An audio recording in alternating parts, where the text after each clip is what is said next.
يضلل فلا هادي له وأشهد أن لا إله إلا الله وحده لا شريك له وأشهد أن محمدا عبده ورسوله يا أيها الذين آمنوا اتقوا الله حق تقاته ولا تموتن إلا وأنتم مسلمون يا أيها الناس اتقوا ربكم الذي خلقكم من نفس واحدة وخلق منها زوجها وبث منهما رجالا كثيرا ونساء واتقوا الله الذي تساءلون به والأرحام إن الله كان عليكم رقيبا يا أيها الذين آمنوا اتقوا الله وقولوا قولا سديدا يصلح لكم أعمالكم ويغفر لكم ذنوبكم ومن يطع الله ورسوله فقد فاز فوزا عظيما ألا فإن خير الحديث كلام الله تعالى وخير الهدي هدي محمد صلى الله عليه وسلم وإن شر الأمور محدثاتها وكل محدثة بدعة وكل بدعة ضلالة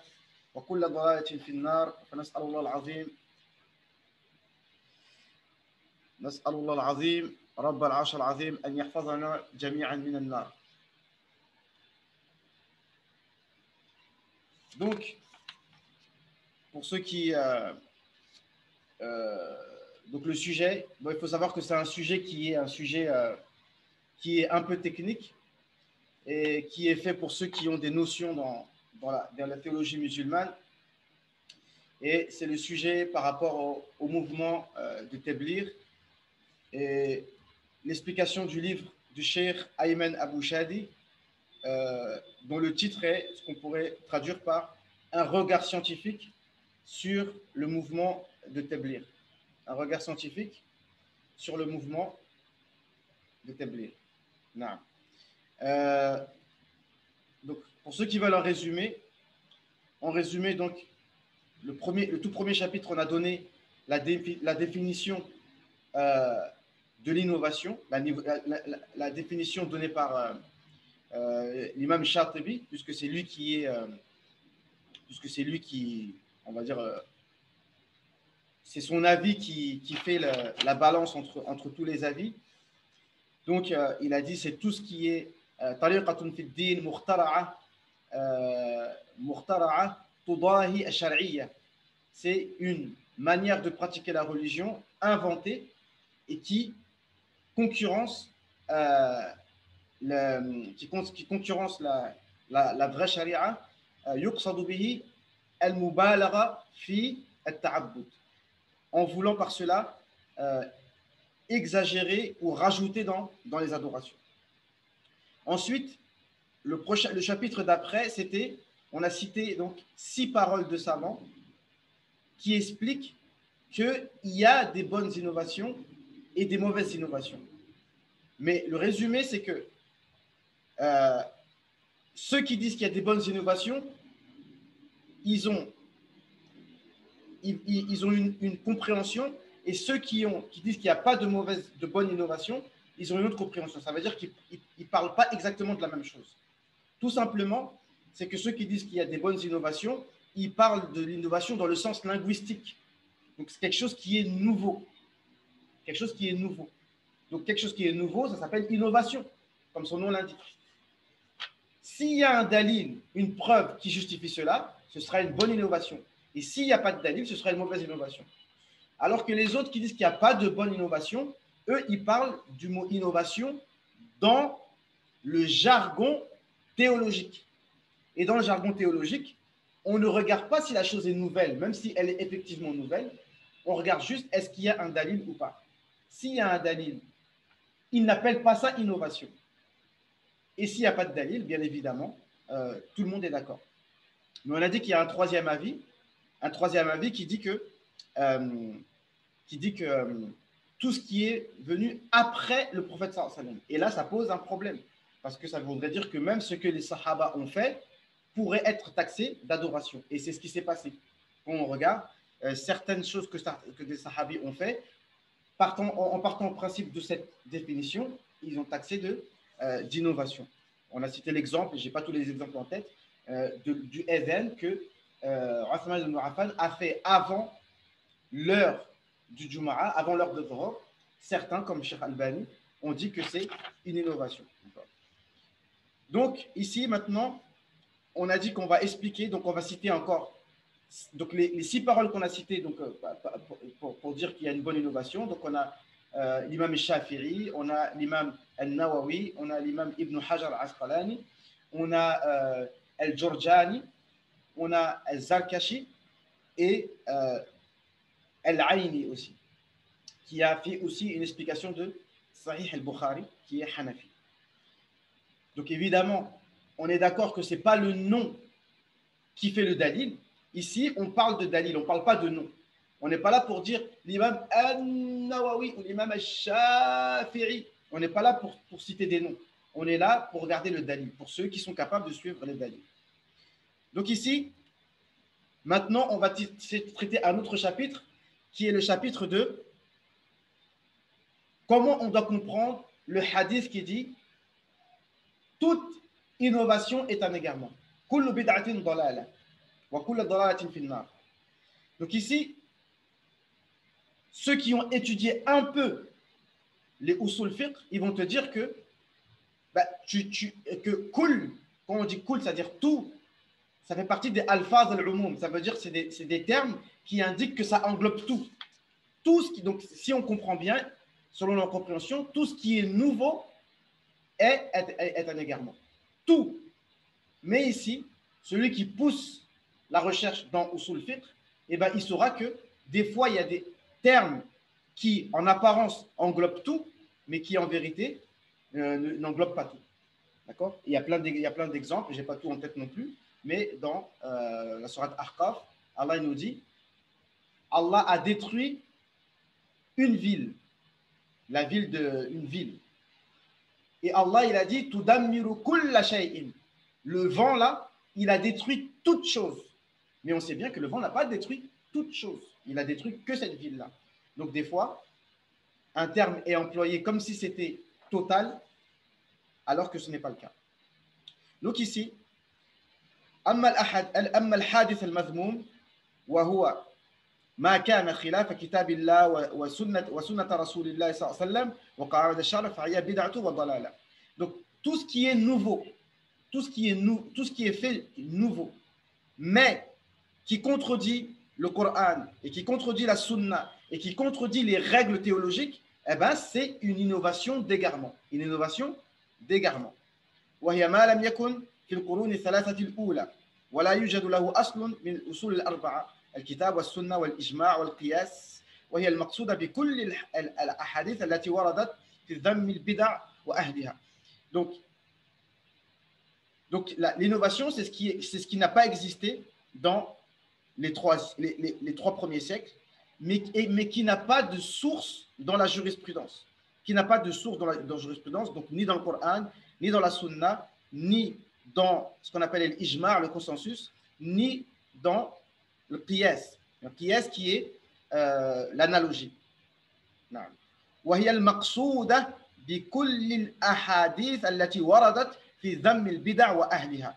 Et c'est ce qui est voulu, et c'est l'objectif dans tous les hadiths qui critiquent les innovations.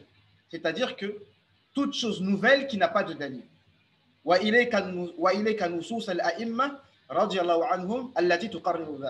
Et maintenant, on va présenter toutes les paroles des savants qui relatent cela. Toutes les paroles des savants qui relatent cela. Donc, cette parole, on va citer. Je vais essayer d'être concis. J'ai fait le même dars en arabe et je ne les ai pas encore publiés parce que ça, normalement, de toute façon, c'est des paroles qui sont faites pour ceux qui étudient la théologie, mais je le fais quand même en français pour qu'au moins ceux qui n'ont pas encore la capacité de bien comprendre l'arabe puissent avoir à leur disposition des sources. Donc, la première parole qu'on va citer, c'est la parole d'un cheikh qui s'appelle Al-Taftazani. Évidemment, le cheikh Al-Taftazani, beaucoup ne le connaissent pas. Mais cheikh Al-Taftazani, c'est ce qu'on peut appeler, c'est ce qu'on appelle un polymathe. Un polymathe. Qu'est-ce que ça veut dire un polymathe? Ça veut dire que c'est une personne qui maîtrise beaucoup de sciences en même temps. Et il y en a, vous regardez, je viens de voir ce terme-là sur Wikipédia. Il y en a eu beaucoup dans l'histoire, dont Pythagore, René Descartes, Aristote, etc. Des gens qui maîtrisaient plusieurs sciences en même temps. Donc, vraiment, on peut dire comme un génie. Il est d'origine d'Ouzbékistan. Bref, en tout cas, c'est un grand savant. J'ai un livre de lui chez moi qui s'appelle. Il a expliqué en fait un livre qui s'appelle Talkhis al-Ulum. Talkhis al-Ulum. Et il a expliqué la partie de la rhétorique. D'ailleurs, j'ai un dars de rhétorique. On a commencé le premier dars vendredi, tous les vendredis à 10h. On va le publier bientôt parce que ça, c'est une science hyper importante pour la compréhension des textes, notamment dans le fiqh et dans la aqida, et pour apprécier la beauté des textes coraniques et des hadiths du prophète sallallahu alayhi wa sallam. Donc, il dit dans son livre Sharh al-Maqasid, بعد أن نعى على المبتلين الذين ينسب أحدهم الآخر إلى البدعة. Donc, il explique dans un livre dans lequel il était en train de fustiger les gens qui se traitent mutuellement d'innovateurs les uns les autres. Qui se traitent mutuellement d'innovateurs les uns des autres. حتى ربما جعلوا الاختلاف في الفروع أيضا بدعة وضلالة. C'est-à-dire une divergence dans la jurisprudence, une simple divergence d'avis dans le fiqh, dans la jurisprudence, ils en font de celui qui n'est pas d'accord avec lui innovateur égaré. كقول بحل متروك التسمية عمدا وعدم النقد الوضوء بالخارج من غير السبيلين. Ici, il a cité deux avis de jurisprudence. Donc, encore une fois, la jurisprudence, regardez l'explication du mot jurisprudence sur Wikipédia dans le dictionnaire. Cette définition est très précise et très bien trouvée. Parce que la jurisprudence, on ne le répétera jamais assez, c'est des cas qui ne sont pas prévus par les textes, mais dont les juristes qui maîtrisent, qui ont bu le Coran et la Sunna, peuvent donner des avis. D'accord? Ici, regardez. Qu'est-ce que vous pensez d'une personne qui égorge une bête sans dire Bismillah, Allahu Akbar? Ben ça, il y a un avis dans la jurisprudence qui dit que ben, c'est, comment ça s'appelle, halal quand même, parce que la personne, s'il est là pour sacrifier, s'il a l'intention de le faire, eh bien, ça, c'est un avis de jurisprudence, hein, je ne suis pas là pour le défendre, mais il a donné un exemple, des exemples concrets qu'il a connus à son époque. C'est un savant qui était en l'an 1300, c'est-à-dire au 7e siècle de l'Hégire, donc il y a 8 siècles de cela. Un autre avis, c'est, qu'est-ce que vous pensez? Quelqu'un qui, vous savez très bien, même un enfant de 10 ans musulman sait que celui qui fait pipi caca, eh bien, ça casse les ablutions. Tout le monde le sait. Maintenant, la question, c'est si l'urine sort en dehors de son endroit et que les défécations sortent en dehors de leur endroit, est-ce que ça casse les ablutions? Les fuqaha ont parlé de ça, mais les textes ne parlent pas de ça. Les fuqaha, dans le fiqh shafiri, moi j'ai des dos en fiqh shafiri en arabe, qui t'expliquent que si jamais ça sort au-dessus du nombril, aujourd'hui par exemple, quelqu'un s'il a un tuyau qui sort au-dessus du nombril, eh bien, ils disent que ça ne casse pas les ablutions. Mais si c'est en dessous du nombril, ça casse les ablutions. Ça, c'est que des exemples. Mais il a cité des cas concrets où, à cause d'une divergence, les gens se sont traités les uns les autres d'innovateurs.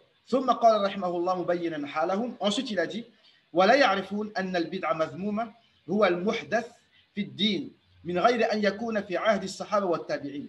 Et ils ne savent pas que l'innovation mauvaise, c'est ce qui est nouveau dans la religion, mais et qui n'était pas à l'époque des Sahaba et des Tabi'in, et qui n'était pas à l'époque des Sahaba et des Tabi'in. Wala dalla alayhi dalilun shar'iyyun, et qui n'a pas de preuve juridique. C'est ça, comme on a expliqué avant sur ma chaîne YouTube, pour ceux qui n'ont pas suivi, c'est présent. On a expliqué que l'essentiel, c'est est-ce qu'il y a une preuve de cela ou pas. Peu importe si c'est, même si c'est quelque chose qui a été fait il y a 100 ans. L'essentiel, c'est est-ce qu'il y a une preuve du Coran et de la Sunna ou de l'analogie ou du consensus sur cela ou pas. Donc, et il dit وَمِنَ الْجَهَلَ مَنْ يَجْعَلُ كُلَّ أَمْرٍ Lam yakun fi zaman as-sahaba bid'atan mazmuman. Il dit, et parmi les ignorants, c'est pas moi qui dis, c'est Cheikh Taftazani, parmi les ignorants, certains déclarent que ce qui n'était pas à l'époque des compagnons et des tabi'in est une innovation mauvaise. Wa in lam yakum dalil ala qubhihi. Et même s'il n'y a pas de dalil qui prouve que c'est mauvais. Tamassukan bi qawlihi alayhi salatu wasalam, en s'accrochant à la parole du prophète sallallahu alayhi wa sallam qui dit wa iyyakum wa muhdathatil umur. Et attention aux choses nouvelles. Aux choses nouvelles. Mais, je le dis et je le répète, il va y avoir beaucoup de répétitions ici, c'est que toutes choses nouvelles qui n'ont pas de dalil, parce que les paroles du prophète sallallahu alayhi wa sallam sont faites pour être comprises par les savants. Au même titre qu'une ordonnance d'un médecin, elle est comprise par un pharmacien. Ce n'est pas toi de toi-même, tu vas lire l'ordonnance d'un médecin et tu vas aller toi-même chercher l'automédication. Maintenant, on nous a éduqués qu'on ne doit pas le faire. Ah, j'ai mal à la tête. Oui, je sais, je vais aller prendre telle chose. Non, on ne fait pas ça. Parce qu'on ne sait pas, peut-être qu'il y a d'autres critères qui font qu'il y a des contre-indications vis-à-vis du fait de prendre ce médicament. Donc, l'automédication, c'est interdit. Donc, comprendre un hadith, il faut avoir les bases de la théologie pour le comprendre. D'accord? ولا يعلمون إذ ولا يعلمون أن المراد بذلك هو أن يجعل في الدين ما ليس منه. Et ils ne savent pas que ce qui est voulu, c'est qu'on mette dans la religion ce qui n'en fait pas partie. Parce que le hadith, il dit quoi? Parce que, qu'on soit clair, ceux qui te disent qu'il n'y a pas de bonne innovation, ils vont te dire, n'avez-vous pas entendu le hadith du prophète sallallahu alayhi wa sallam? Man ahdatha fi amrina hadha ma laysa minhu fahuwa radd. Celui qui met dans notre religion ce qui n'en fait pas partie, ce sera rejeté. Mais soyez attentifs. Je répète, celui qui rajoute quelque chose dans la religion, ce qui n'en fait pas partie. Man ahdatha fi amrina hadha ma laysa minhu. Il n'a pas dit man ahdatha fi amrina hadha shay'an. C'est-à-dire quoi que ce soit. Non, ma laysa minhu, ce qui n'en fait pas partie. Fahuwa, ce sera rejeté. Je précise que l'objectif, ce n'est pas de donner carte blanche à toutes les innovations. Attention, on est tous là pour suivre et s'accrocher à la sunna du prophète alayhi salam, de suivre le Coran, de suivre la sunna. Ça, c'est quelque chose sur lequel on doit se motiver tout le temps. Le but, ce n'est pas de justifier toutes les innovations que les gens font. Là, il ne faut pas aussi, il faut pas être manquer de respect aux gens et être désobligeant en traitant les gens d'innovateurs comme ça. Voilà, d'accord? Qu'on soit bien d'accord sur ça. Qultu, maintenant c'est l'auteur qui le dit, qui parle. Faha anta tara. Toi-même tu vois, non? Rahimanillah wa iyyak. Que te fasse miséricorde. توصيف العلامة التفتزاني رضي الله عنه لهؤلاء الذين أسسوا ودلسوا لجيل كامل من المسلمين أحكامهم فثارت النعرات والخلافات والشقاق. Il dit, l'auteur il dit toi, vous-même vous voyez ce que Cheikh Taftazani il vient de dire. Et vous-même vous voyez comment certains savants ont, je ne dirais pas falsifié, mais ils ont, je ne trouve pas le terme, mais comment ils ont dallassou, ça veut dire ils ont induit en erreur. Voilà, c'est ça le terme. Regardez comment certains savants ont induit en erreur des générations complètes. Et ça a fait des divergences pas possibles pendant des générations et des générations.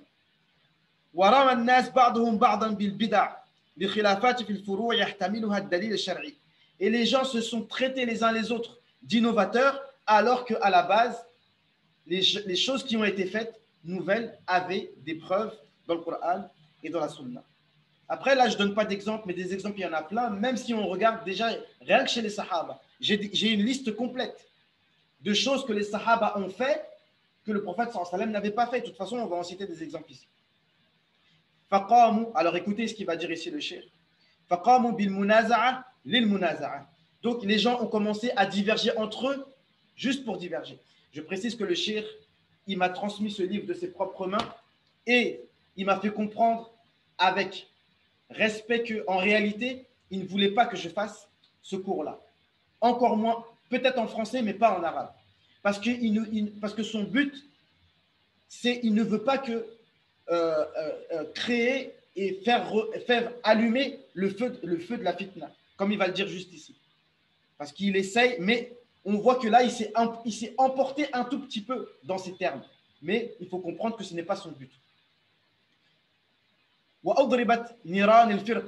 Donc, le feu de la divergence s'est levé.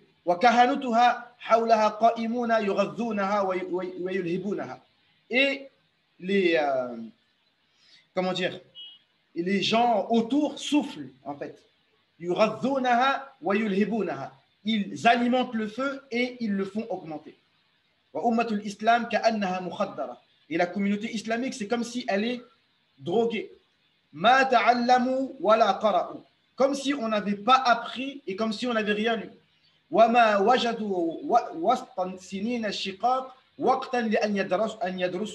Et comme si, avec toutes ces divergences qui nous ont perturbés et déconcentrés, comme si on avait pu trouver le temps d'étudier. Et lorsque les gens étudient, certains étudient, ils étudient que des livres résumés. Et c'est vrai, c'est ce qui se passe en ce moment. Aujourd'hui, certains étudient des livres pour débutants et ils pensent qu'ils ont maîtrisé toute la science. Ils ne savent pas que dans la science, il y a des étapes. On apprend d'abord un livre résumé, ensuite un livre intermédiaire, ensuite on apprend des grands livres comme ça. Une fois que tu as étudié le grand livre, là, tu peux te permettre de dire. Et on le sait, il y a plein d'exemples. Là, je vais un peu vite, que des fois, quand on apprend des choses, vous pourrez le comprendre très facilement, tu ne vas pas tout dire directement à un débutant. Tu vas lui dire, pour l'instant, apprends ça. Et au niveau intermédiaire, tu dis, bon, tu vois, tu te rappelles, je t'avais dit ça, maintenant, sache que c'est comme ça. Et au niveau final, tu dis, bon, écoute, on t'avait dit ça, mais en fait, c'est comme ça. Dans toutes les sciences, c'est comme ça. D'accord? Donc, ni ils ont connu les paroles des imams, ni ils ont suivi leur chemin. Donc, ils ont voulu atteindre le degré de ijtihad avant même d'avoir commencé leur chemin. Ils ont parlé avant même d'avoir écouté. Selon la fameuse expression, apprenez la science avant d'apparaître devant les gens pour parler. Parce que lorsqu'on commence à apparaître devant les gens pour parler, on n'a plus le temps après de s'isoler pour apprendre. Donc lorsqu'on se présente devant les gens pour parler, il faut être sûr déjà d'avoir bien compris. وجعلوا فروع الفقه فروعا للبدع ينبذونها بها بما وجدوا فلم يتبعوا وقالوا. Donc ils ont, comme on dit, comme il a dit Taftazani, les divergences dans la jurisprudence, ils ont pris ça comme occasion pour se traiter les uns les autres d'innovateurs. وقالوا فلم يتبعوا وقالوا. Donc ils n'ont pas suivi les savants, mais ils ont parlé. وقالوا ولم يتركوا شيئا ولم يدعوا. Et ils ont commencé à parler et ils n'ont rien laissé. Ils parlent de tout sur tout le monde. Donc là, il s'est un peu emporté, mais ce n'est pas le but du sujet. Ici, c'est un livre qui a une portée scientifique. ومع ذلك فانظر معي رحمك الله. Donc avec tout ça, regarde, qu'Allah te fasse miséricorde. إلى قول الإمام التفتزاني رحمه الله تعالى. Donc là, il reprend. Regarde ce qu'il a dit l'imam Taftazani. ومن الجهل, parmi les ignorants, من يجعل كل أمر لم يكن في زمن الصحابة بدعة مذموما. Ils font que tout ce qui n'était pas à l'époque des Sahaba, ils en font une innovation mauvaise. وإن لم يكن دليل على قبحه تمسكا بقوله عليه الصلاة والسلام إياكم ومحدثات الأمور. En s'accrochant à la parole qui dit إياكم ومحدثات الأمور, attention aux choses nouvelles. Ce hadith-là, on va le citer en entier à la fin. Voilà, j'ai pas envie de trop m'étaler pour qu'on puisse terminer les 7 paroles rapidement, Inch'Allah. وَلَا يَعْلَمُونَ أَنَّ الْمُرَادْ بِذَلِكَ أَنْ يُجْعَلَ فِي الدِّينِ مَا لَيْسَ مِنْهُ. Et ils ne savent pas que ce qui est voulu, c'est de mettre dans la religion ce qui n'en fait pas partie. نعم. وقلت وأراك تتعجب لما تعجب منه وجه الدهر أن هناك من يجعل كل ما لم يكن على عهد الصحابة رضي الله عنهم بدعة ومذمومة. Il dit, je vois que tu t'étonnes Et même, là, il emploie une expression un peu, j'avais envie de dire poétique, que même le monde entier yani, s'étonne des gens qui disent que tout ce qui n'est pas à l'époque des Sahaba est une bid'a. وأقول لك لا تتعجل وفيما العجب. Et je te dis, ne te presse pas. Et pourquoi tu t'étonnes? فعلى هذه الطريقة بعض من المعاصرين. Et certains de savants contemporains sont sur ce chemin-là. الذين من بينهم من يقولون إن الخروج أهل الدعوة لثلاثة أيام بدعة. Ceux qui disent que le fait de sortir 3 jours, c'est une innovation. لأنه لم يكن على عهد الصحابة رضي الله عنهم وإن قام الدليل على حسن ذلك لكون 3 أيام وسيلة لإقامة الدعوة الواجبة علينا وعليهم. Alors que le fait de sortir 3 jours, si on regarde d'un point de vue théologique et scientifique, il y a tous les dalils qu'il faut pour prouver que c'est quelque chose de bien. Parce que c'est un moyen d'accomplir une obligation qui incombe aux gens de Téblir et qui implique à autres que les gens de Téblir. Alayhim, alayna wa alayhim. À eux et à nous. Parce que le fait de faire la da'wa et de transmettre la religion, c'est une obligation. Et les règles de théologie disent Ma la yatimul wajibu illa bihi fa huwa wajib. Lorsque la chose qui te permet, la chose par laquelle tu peux faire une obligation devient obligatoire. D'accord?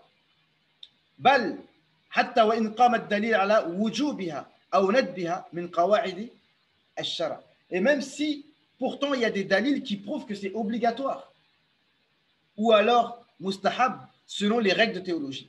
لكونها وسيلة إلى الواجب. Parce que c'est un moyen pour atteindre l'objectif obligatoire. ولم يلتفتوا إلى القيود التي قيد بها النبي صلى الله عليه وسلم ذلك بقوله من أحدث في أمرنا هذا ما ليس منه فهو رد. Ils n'ont pas prêté attention à la précision qu'il y a dans le hadith. Celui qui met dans la religion ce qui n'en fait pas partie, alors ce sera rejeté. Je résume encore. Le sujet est basé sur 2 hadiths.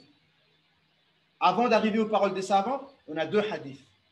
2 hadiths et tous les hadiths qu'on peut mettre dans cette catégorie, d'un côté comme de l'autre. D'un côté, tu as le hadith qui dit Kullu bid'atin dalala. Toute innovation est un égarement. D'un autre côté, tu as le hadith qui dit celui qui instaure une bonne sunna a la récompense de tous ceux qui la font. Et celui qui instaure une mauvaise sunna a le péché de tous ceux qui le font. Donc, tous ces hadiths, ces 2 hadiths-là, ça fait 2 familles. Et en fait, il y a une apparente contradiction. D'un côté, toute innovation est un égarement. Et d'un côté, le prophète sallallahu alayhi wa sallam nous dit celui qui instaure une bonne sunna. D'accord? On a dit, je l'ai dit dans les 12 précédents, ceux qui ne veulent pas admettre qu'il peut y avoir des bonnes innovations, ils disent non, il ne s'agit pas d'instaurer une bonne sunna, il s'agit de faire revivre des sunnas qui existaient déjà. D'accord, ça oui, mais également de faire quelque chose que le prophète n'avait pas fait. Ça, c'est la parole d'Imam al-Nawawi. D'accord? Non. فلم يفهموا مراد النبي صلى الله عليه وسلم. Donc ils n'ont pas compris la parole du prophète عليه الصلاة والسلام. وأن المقصود بالرد والموصوف بالذنب هو أن يجعل في الدين ما ليس منه. Ils n'ont pas compris que ce qui est rejeté, c'est de mettre dans la religion ce qui n'en fait pas partie. Mais ce qui fait partie de la religion, eh bien, ce n'est pas rejeté. أي المغاير المخالف للكتاب والسنة والإجماع والقياس أو قواعد الشرع أو حدود ما أذن فيه الشارع سبحانه. Donc tout ce qui contredit le Coran, la Sunna, le consensus, le qiyas et les règles de théologie.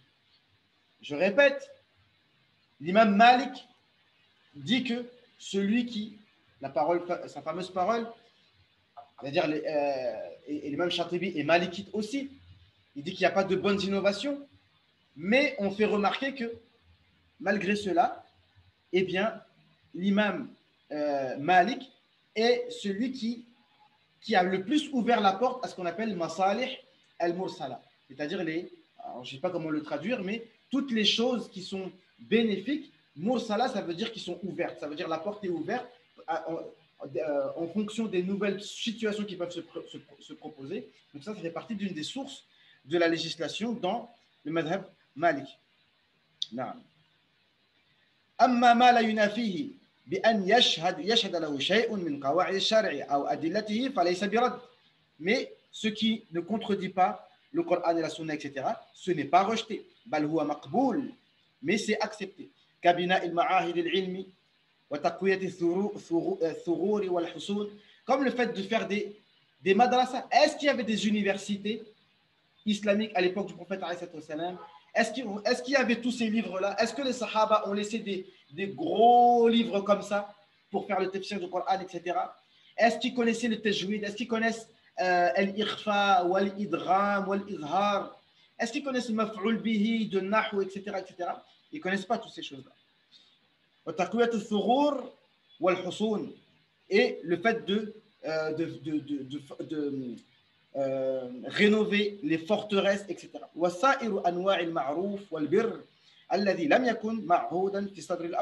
Et toutes les sortes de biens et de bienfaisance qui n'étaient pas présentes dans la première génération. وتفريغ الأوقات لمدد معلومة كوسائل القيام بواجب الدعوة وطلبا لنجاة أمة النبي صلى الله عليه وسلم وحرصا عليها فإنه على وفق ما جاءت به الشريعة من الحث على المعروف والتعاون على البر والتقوى. Et le fait de libérer du temps, 3 jours, 40 jours, mais il n'y a pas celui qui veut faire 2 jours, c'est pas interdit. Celui qui veut faire 4 jours, c'est pas interdit. Celui qui veut faire 38 jours, 42 jours, on va voir après que mafhoum al-adad, tout ça, là, je parle des choses pour ceux qui ont des bases en théologie. Le nombre, le fait de citer un nombre, ça ne veut pas dire que tu dois obligatoirement le respecter et que ça veut dire que c'est une obligation. C'est juste une organisation. D'accord? Donc, le fait de libérer du temps et s'organiser, ceci pourquoi? Pour nous-mêmes, pour nous corriger nous-mêmes et pour, dans un deuxième temps, essayer de réformer la communauté du prophète, eh bien, cela est demandé de leur religion. Donc, on a fini la première parole, le Taftazani. On a cité, il a eu des paroles assez dures pour les gens qui traitent à tort et à travers les gens de Muqtadir, parmi les ignorants, etc. Le deuxième avis, c'est l'avis de Cheikh Al-Kanawi. Ça, c'est un cheikh de l'Inde qui est assez contemporain et qui explique, rahimahullah ta'ala, fi kitabihi iqamat al-hujja.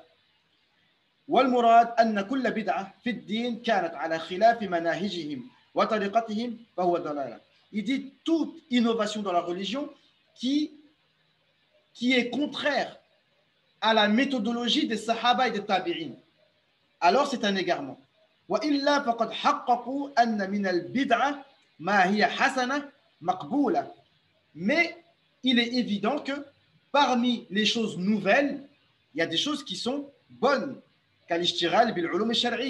comme le fait de se consacrer aux sciences islamiques. Toutes les sciences islamiques qu'on connaît, même Ibn Taymiyyah, qui est vraiment contre les innovations et les bonnes innovations, mais même lui, il le dit, le fait de citer les noms, an fulan, selon fulan, c'est-à-dire la science des hadiths, ça c'est de bonnes innovations. Le fait d'avoir fait le Coran en un seul livre, comment les compagnons ils ont réagi, pourquoi on va faire une chose que le prophète sallallahu alayhi wa sallam ne nous a pas demandé, le fait d'écrire les sciences islamiques, et parmi les choses nouvelles, des choses qui sont mauvaises.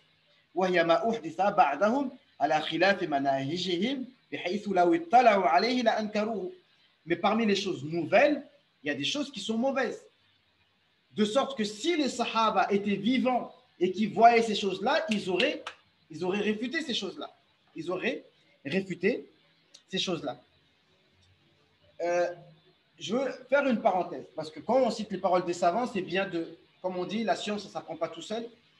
Il y a une parole qui est citée par les savants pour montrer comment, pour commencer à avoir une petite maîtrise du sujet. Ça, c'est très important. En gros, il y avait une histoire, en fait, à l'époque des Sahaba, mais le prophète sallallahu alayhi wa sallam n'était pas présent. Pendant la prière, on va dire un chameau s'est détaché et est parti. Donc, Un parmi les Sahaba, il a arrêté sa prière et il est parti derrière le chameau. Et d'autres, ils sont restés en prière. Et certains parmi les Sahaba lui ont reproché, mais comment tu peux délaisser ta prière pour quelque chose de dunya? Et ce Sahabi, il a dit, j'ai vécu avec le prophète sallallahu alayhi wa sallam, je connais ses réactions, je sais comment il est, je sais comment il a l'habitude de répondre, je sais comment il a l'habitude de gérer les situations. Je sais que s'il était vivant, il ne m'aurait pas reproché de faire ce que j'ai fait. Parce que la prière, je peux la couper et la reprendre après. Mais si mon chameau part et que je ne le retrouve plus, alors qu'on est en voyage, ça va nous proposer un problème dans tout le voyage. Donc, je sais que s'il était là, il ne me l'aurait pas reproché. Donc, c'est ça.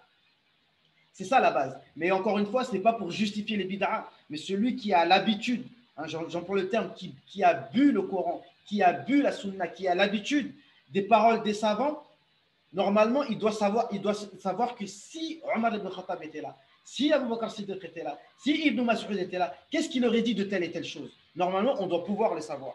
Après, ce n'est pas suivre les passions, etc. On ne parle pas de ça. Donc, c'est ça qu'il a dit. Donc, c'est la même chose de ce qui vient de précéder.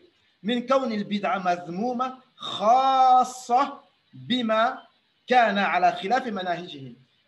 Je précise, pour pas qu'on soit perdu dans un flot de paroles, le chapitre de cette intervention, c'est pour expliquer que tous les hadiths qui réprimandent les innovations sont spécifiques aux mauvaises innovations. Donc, la parole qui dit « Kullu bid'atin dalala », ça veut dire « Kullu bid'atin laysa laha dalilun dalala ».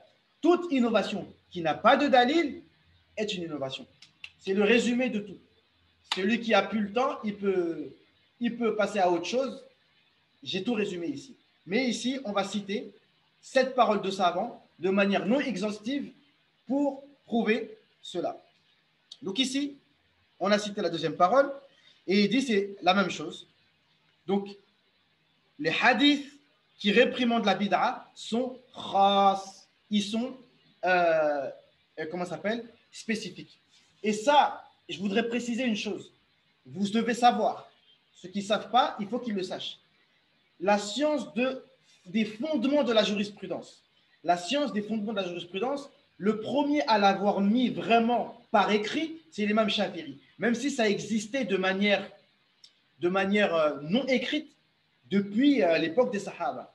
Mais le premier, c'est l'imam Shafi'i. Et on lui a demandé d'écrire un livre dans les fondements de la jurisprudence parce qu'il y avait beaucoup de divergences entre les savants. Donc, ils ont essayé, on lui a demandé d'essayer de mettre des règles génériques qui vont faire que ça va diminuer le khilaf entre les gens. Donc, il a écrit son fameux livre, Ar-Risala, qui est le premier livre de fondement de jurisprudence.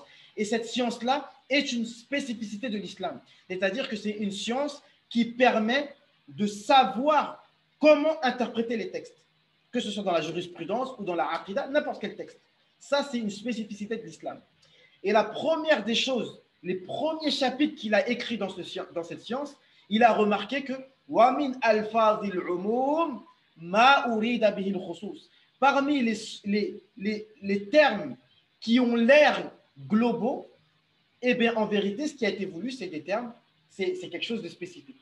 Parce que c'est un chapitre de jurisprudence, c'est al-am wal-khas. Ce qui est général et ce qui est spécifique. Ce qui est général et ce qui est spécifique. D'accord?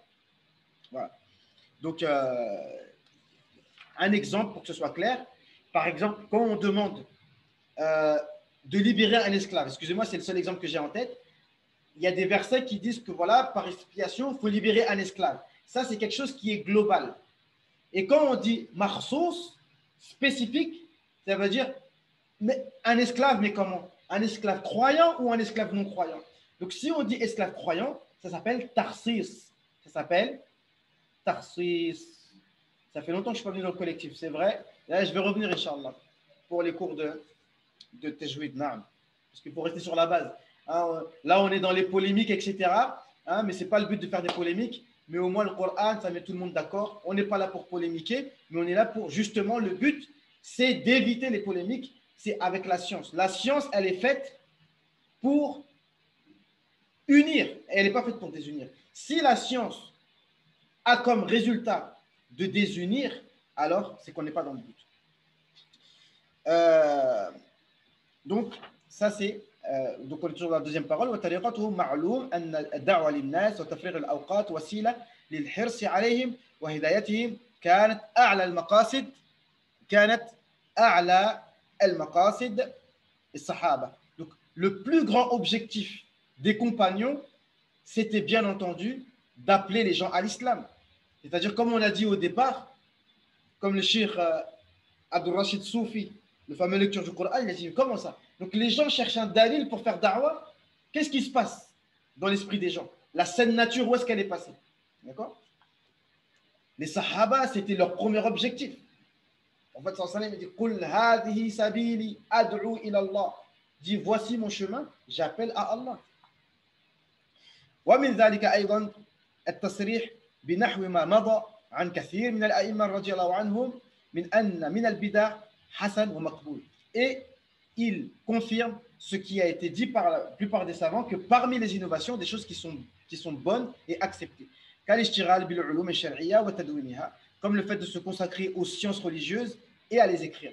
Parce qu'on sait que les Sahaba, naam, les frères du collectif, mashallah, verset, sourate, naam. Ça va être enregistré, Inch'Allah, pas de problème. Ne vous inquiétez pas. Ça va être enregistré. Ce sera en direct, ce sera sur l'Instagram et après sur YouTube, Inch'Allah. Tafaddal. Donc,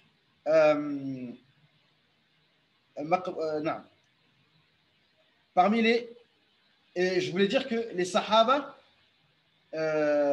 n'étaient pas consacrés, ne se consacraient pas à apprendre les sciences comme nous on le fait aujourd'hui. Mais ça, c'est des bonnes choses. بل على حسب اندراجها في القواعد الشرعي يكون توصيفها. Donc les innovations, ça c'est un chapitre qu'on verra après.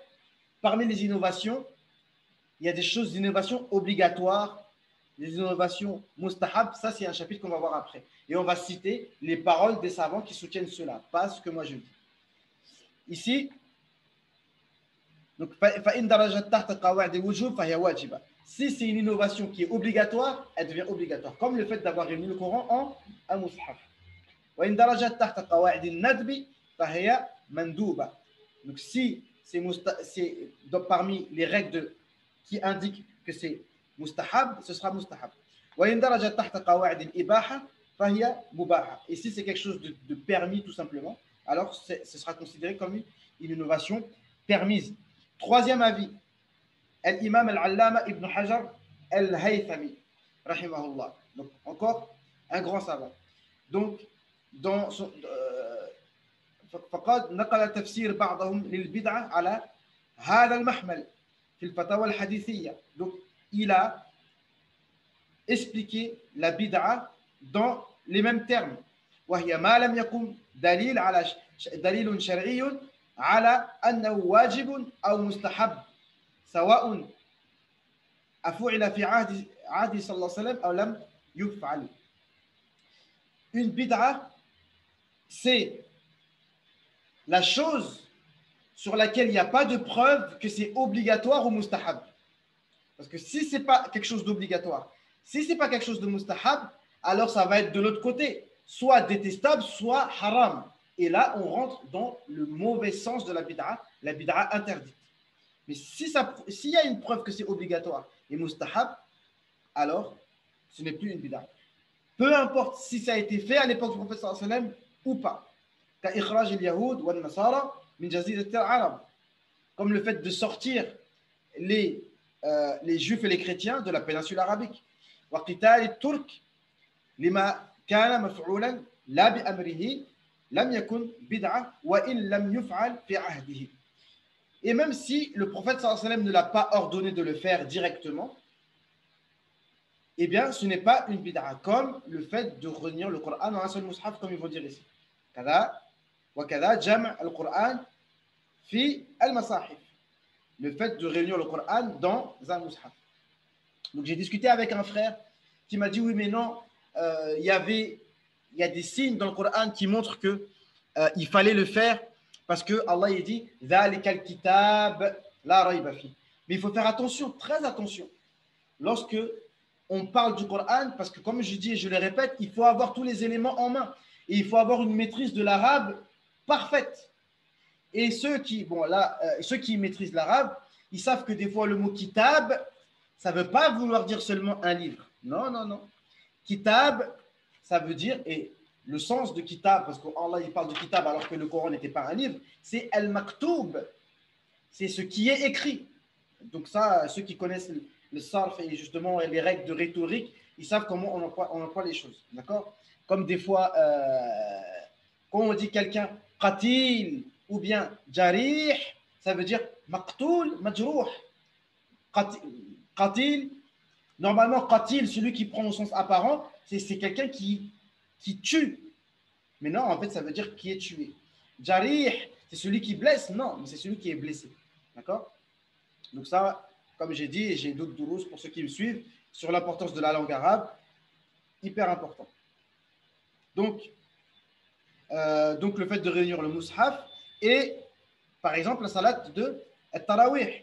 La phrase de Tarawih et la parole de Omar ibn Khattab qui dit « Quelle bonne innovation que cela !»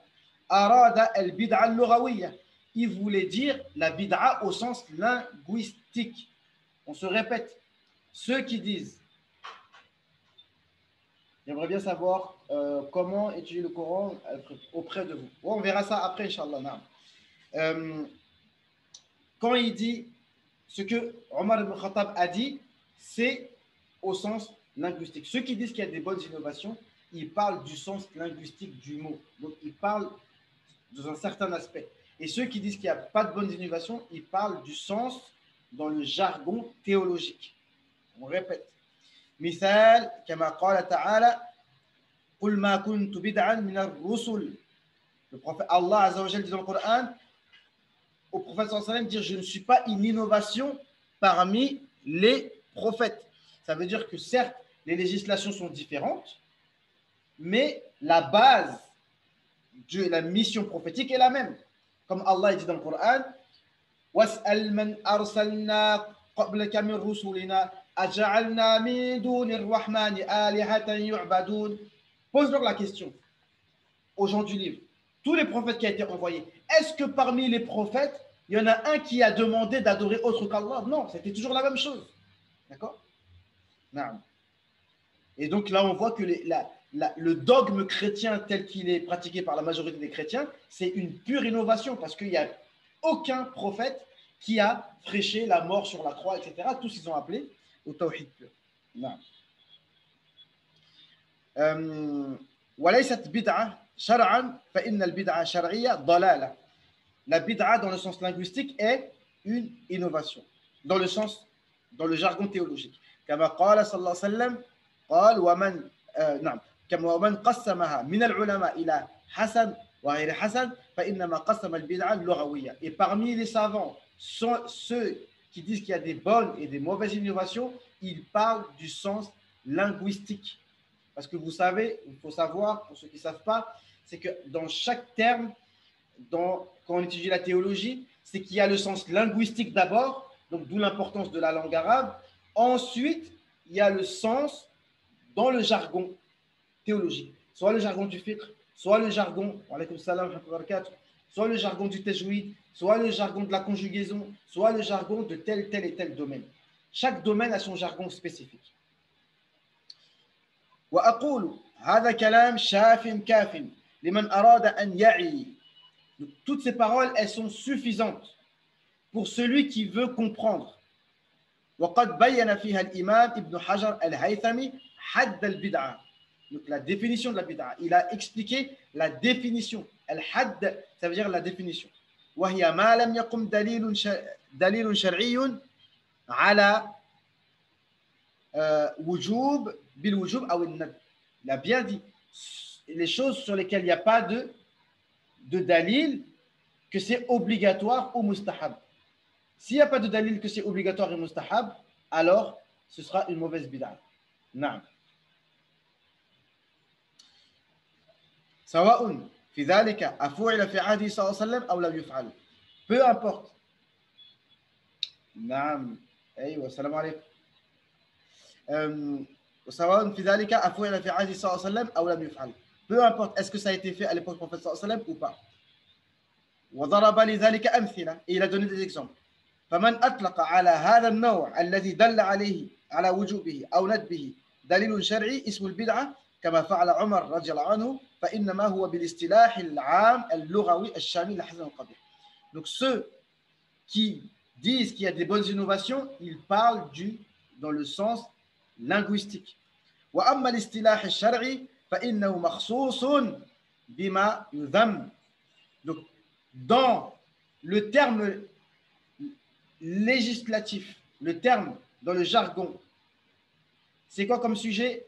Le sujet, donc on va expliquer le sujet, c'est quoi? Le sujet, vous allez comprendre tout de suite.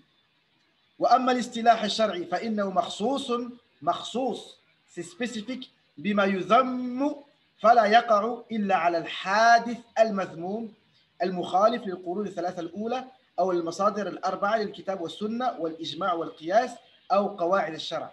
Donc ici, le sujet c'est quoi? Le sujet c'est que tous les hadiths qui réprimandent les innovations d'une manière apparemment générale sont à comprendre, c'est-à-dire ils sont spécifiques pour les mauvaises innovations. Pour les mauvaises innovations. Il dit, je répète, dans le jargon de la théologie, c'est spécifique bima yuzam, c'est spécifique aux mauvaises choses qui n'ont pas de dalil.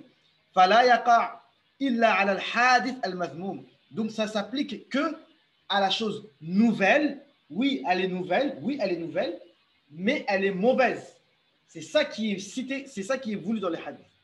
Al-Mukhalif lil-Qurun al-Thalatha al-Ula, qui contredit ce qui était dans les premiers siècles, ou al-Masadir al-Arba'a, et qui contredit les 4 sources de la jurisprudence que vous devez connaître: le Coran, la Sunna, le consensus ou l'analogie.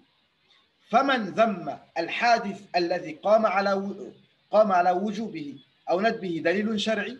Donc celui qui traite d'innovation, une chose, oui elle est nouvelle, mais il y a des dalils qui prouvent que c'est légiféré.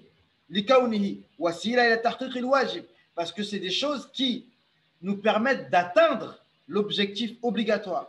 مثل تفريغ أهل الدعوة للأوقات المعينة للقيام بالواجب الدعوة, comme font les gens de Téblir, parce qu'on oui, on parle de Téblir, le fait qu'ils s'organisent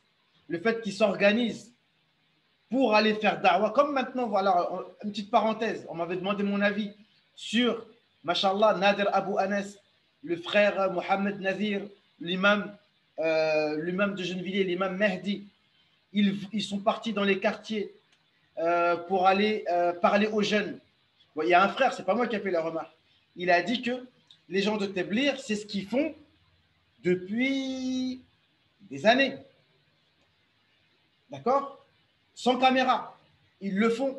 D'accord? Et je voudrais envoyer un message au Téblir. Il ne faut pas. Des fois, les choses sont un peu ingrates. D'accord? On vous jette la pierre, on vous traite d'innovateur, alors que vous faites ce magnifique travail d'aller chercher les jeunes dans les quartiers, etc., pour les ramener vers le din. Donc, alhamdoulilah, si maintenant les gens le font, et c'est-à-dire, il y a une chose que je voulais dire aux gens du Téblir, et ça, je l'ai dit en privé à des frères, et je le répète. Quand on fait quelque chose, vous voulez une critique constructive pour les Téblir, parce que moi je les connais bien et j'en fais partie, c'est que des fois, ils ont tendance, et même si c'est vrai, à dire voilà, on a été dans telle ville, tant de personnes se sont converties, on a été dans telle ville, et on a fait l'effort, et après ça, il y a eu une mosquée qui s'est faite, etc. Tout ça, c'est vrai. Mais,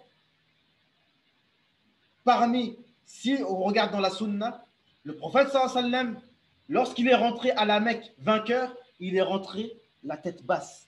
Et il a dit, c'est toi Allah qui a fait.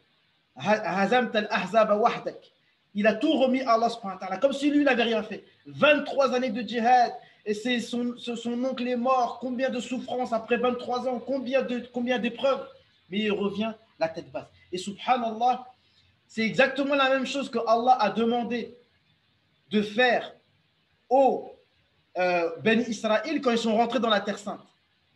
وَادْخُلُوا الْبَابَ سُجَّدًا وَقُولُوا حِطَّةً. Rentrez en vous prosternant avec humilité dans la terre sainte.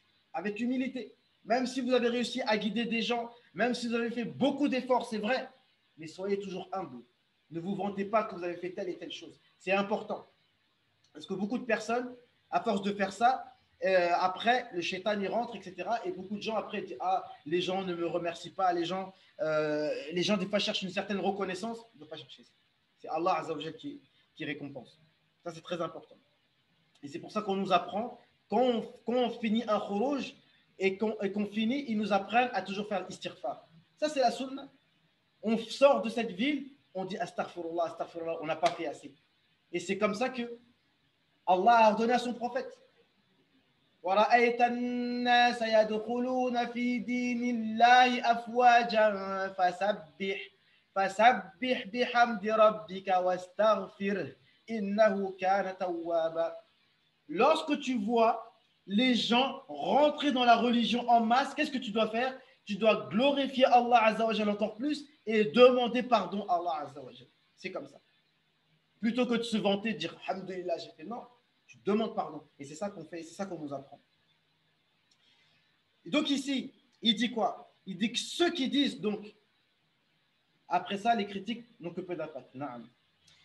La niya sahiha pour Allah seul, après ça, les critiques n'ont que peu d'impact. Ça, c'est clair. Celui qui est sincère, eh bien, les critiques ne le touchent en aucun cas. Parce qu'il ne cherche pas de reconnaissance de la part des gens.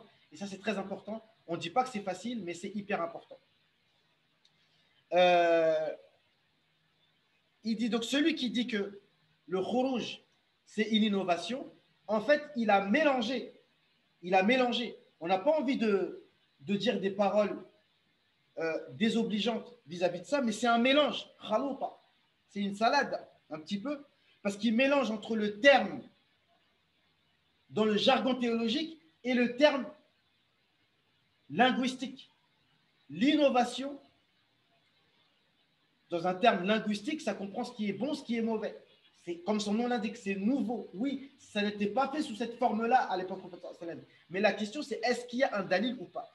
Donc il dit, donc celui qui dit que ce que les gens du khuruj font est bid'a, il a mélangé le terme juridique avec le terme linguistique. وأدخل الاصطلاح اللغوي الشامل للحسن والقبيح في الاصطلاح الشرعي. Donc il a mélangé entre le sens linguistique et le sens théologique. نعم. وخص بالذم ما ليس بمذموم. Et il a qualifié de mauvais ce qui n'était pas mauvais. Parce que lui, il a juste regardé le fait que c'est nouveau. Il n'a pas regardé le dalil. Il faut être précis dans les choses. Et quand on est précis, c'est là qu'on peut se comprendre. Bal mahmoudun mamdouh. Alors que la chose est, au contraire, elle est bénéfique et louable. Wa huwa bazlul mal wa nafs. C'est le fait de dépenser son argent, de dépenser de son temps, wa tafriq al-awqat fi sabilillah, et de libérer du temps fi sabilillah, lil umma talaban linajatiha wa da'wati al-khayr wal ma'ruf bil ma'ruf wa nahy 'anil su' wal munkar bighayr al munkar. Et il dit que le but c'est d'interdire le mal, de recommander le bien avec quelque chose de bien, et d'interdire le mal, pas avec quelque chose de mal. Parce qu'il dit, Hachakum, on ne va pas nettoyer de l'urine avec de l'urine, et on ne va pas nettoyer du sang avec du sang. Non. Toujours ce même groupe qui voit des bid'a partout, aucun groupe n'a atteint la vérité absolue, comme disait Cheikh Wouldedou qu'Allah le préserve. Non. Après, vous savez, ceux qui apprennent à me connaître, j'ai pas envie de parler méchamment. Justement, vous avez parlé de Will Dedo. Franchement, et justement, j'avais envie d'en parler. Il est impressionnant comment son cœur il est grand et comment il garde le respect et comment il se respecte lui-même dans sa façon de traiter les sujets. Et des fois, il pourrait critiquer sévèrement des gens qui disent un peu n'importe quoi. Mais il le dit toujours de manière subtile, de manière douce. C'est incroyable. C'est incroyable. Comment il arrive à faire ça? D'ailleurs, il y a une publication pour prouver ce que je suis en train de dire, juste à titre d'exemple. le président actuel de Mauritanie, il lui a fermé son marquez, il l'a mis en prison, etc., etc. Il lui a fermé son université, mais cette même personne, ce président actuel, a eu un deuil dans sa famille. Cheikh Ould Dadou a insisté pour aller lui faire les condoléances, juste pour comprendre. Et c'est de ça qu'on a besoin. Voilà, c'est de ça qu'on a besoin. On n'a pas envie à chaque fois, ça y est, on en a marre, comme il dit, le piège, c'est la division. Est-ce qu'on a besoin de dire qu'on ne veut plus se diviser? D'accord? Bien entendu, c'est pas s'unir sur n'importe quoi. On ne parle pas de ça. On ne parle pas de ça, de s'unir sur n'importe quoi. Mais avant de dire que quelqu'un est innovateur, il faut savoir déjà, là, on parle scientifiquement. On n'est pas en train de dire un tel et un tel. On parle scientifiquement. D'accord? Donc, Allah il nous dit وَلْتَكُمْ مِنْكُمْ أُمَّةٌ يَدْعُونَ إِلَى الْخَيْرِ وَيَأْمُرُونَ بِالْمَعْرُوفِ وَيَنْهَوْنَ عَنِ الْمُنْكَرِ وَأُولَٰئِكَ هُمُ الْمُفْلِحُونَ. Allah dit dans Sourate Ali Imran qu'à partir de vous, donc c'est un ordre là, qu'à partir de vous se forme une communauté qui appelle au bien et qui ordonne le bien et qui interdit le mal, et ceux-là sont les vainqueurs. Vous savez c'est quoi le verset qui vient après?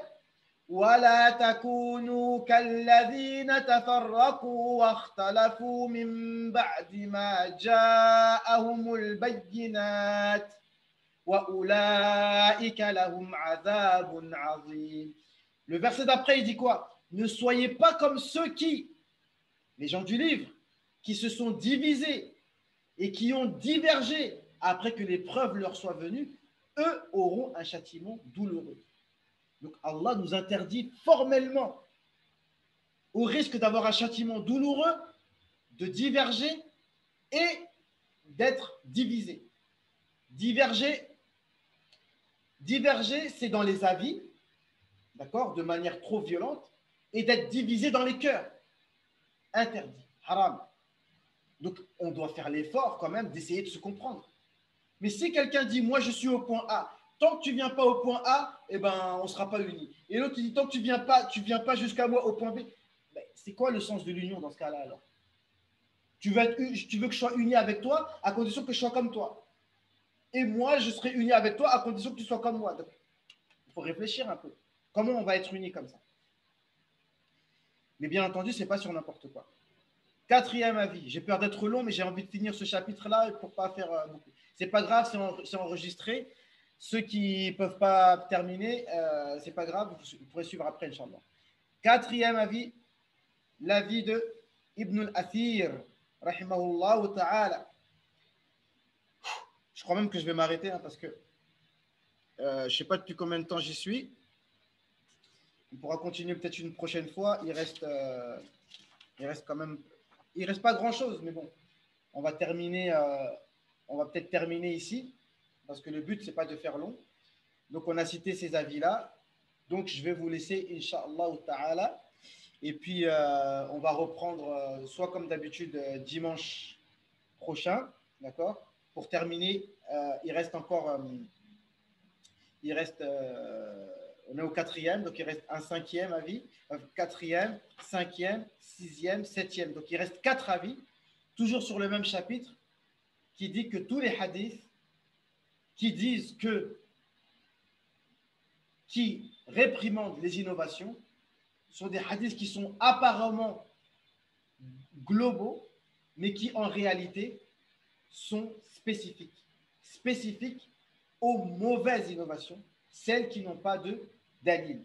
Et je précise que le but, ce n'est pas de justifier toutes les innovations qui existent. Ce n'est pas le but. D'accord? Mais le but, c'est de parler scientifiquement d'un sujet. Donc, on va traiter les... Parce que là, j'ai l'impression d'être long et puis même moi, je suis fatigué. Je vais vous laisser, Inch'Allah ta'ala. Et on reste au courant. Je suis à votre entière disposition. Il y a des cours d'arabe qui ont commencé, d'accord? Regardez sur, je sais pas moi, sur ma chaîne YouTube. Je sais pas, enfin, je vous donnerai toutes les informations que je peux. Des cours d'arabe, ils ont commencé. De toute façon, vous êtes tous sur Instagram, donc je vais écrire tout ça sur Instagram. Donc restez connectés. D'accord. On a des cours de tafsir régulièrement. Donc pareil, je crois que dorénavant, je vais faire mes cours sur Instagram. C'est mieux que sur Zoom. Voilà. Et c'est plus facile pour moi d'ailleurs techniquement. D'accord. Donc, barakallahu fik à tout le monde d'avoir suivi. Je vous donne rendez-vous. Soyez prêts pour dimanche prochain à la même heure.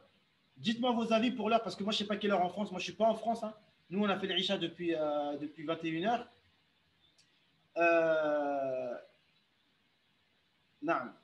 Donc après, voilà, il y avait des remarques qui avaient été faites. Voilà, le pire piège, c'est la division. Voilà, on a parlé de ça. Il y avait une autre remarque là. Il y avait aussi comme source des traditions pour l'imam Malik, par exemple, car les gens de son époque étaient pieux. Oui, l'imam Malik prenait en considération les actions des gens de Médine. Il y a plusieurs sources de législation. Ok, donc je vous laisse, Inch'Allah.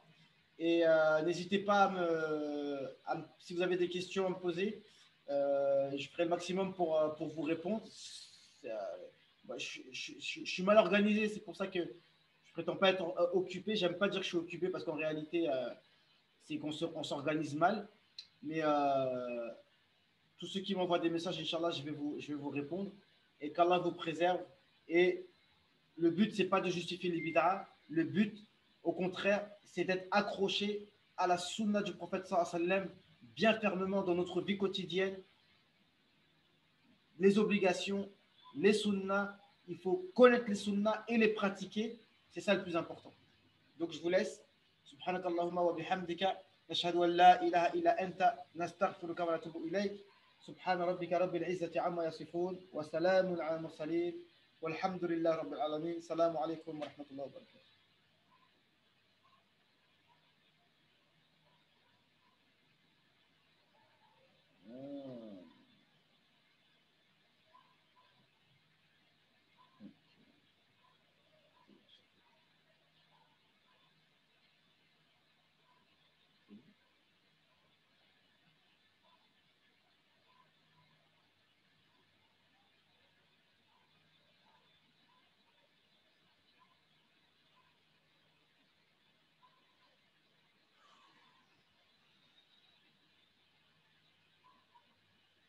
Oh